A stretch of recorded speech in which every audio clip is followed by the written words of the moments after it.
Hello again. A few days ago we learned that the Labour Party in Britain is avoiding the image of the Union flag on their electoral material aimed at areas with many ethnic minority voters in. This is because the sight of the British flag is felt to be menacing and offensive to such people, due perhaps to colonial associations. This strikes me as odd, since they and their families have, after all, chosen to live in this country.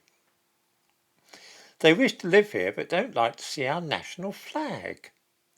Seeing that red, white and blue symbol of Britishness is, as far as I can understand, a threat to them. It is perhaps similar considerations which have caused the Union flag to be dropped from the insignia used for the British team which will be competing in the Olympic Games in Paris, the so-called Team GB. The symbol which is to be used instead may be seen in the thumbnail to this video. It looks ghastly. Why has this been done?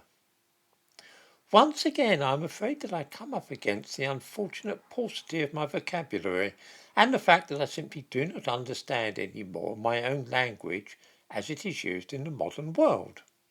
The fault is, I will freely admit, my own, and I really should make an effort to be more up to date and with it.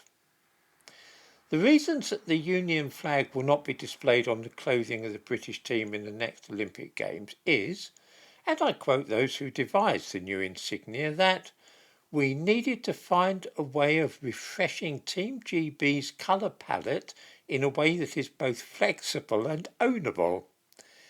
I have not the remotest idea what this means. Refreshing a colour palette makes it ownable. No, I'm utterly foxed by this.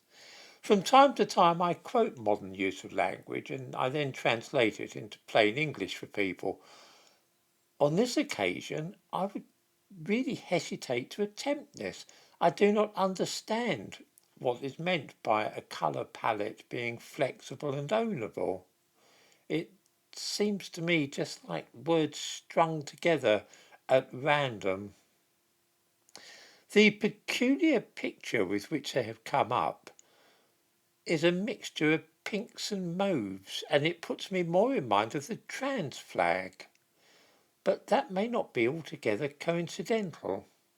Indeed, I suspect that it was really the object of the exercise.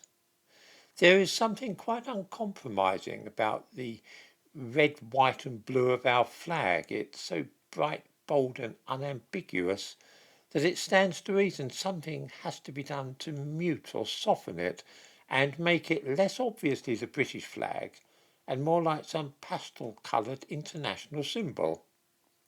I have an idea too that part of the motivation for this awful venture might have been that many members of our Olympic team will belong to ethnic minorities, and it was felt that, knowing their negative feelings towards our country's flag, it was best to disguise it. Just on the off chance that nobody would otherwise have guessed it, I shall say freely that I am a pretty old-fashioned person and cannot abide the idea that there are British citizens who do not admire their flag or who are horrified or disgusted at the sight of it, which is what the Labour Party claimed last week. Things such as our national flag and national anthem should be unifying forces, things to which every citizen of whatever religion, ethnicity or political creed can subscribe to and indeed stand behind. I'm not going to talk about fifth columnists or quislings or anything of that kind, but I will say that a British citizen who recoils in dismay at the sight of his country's flag is probably not the sort of fellow with whom I am likely to have anything in common. In the description to this video I give a link to a news item about this matter.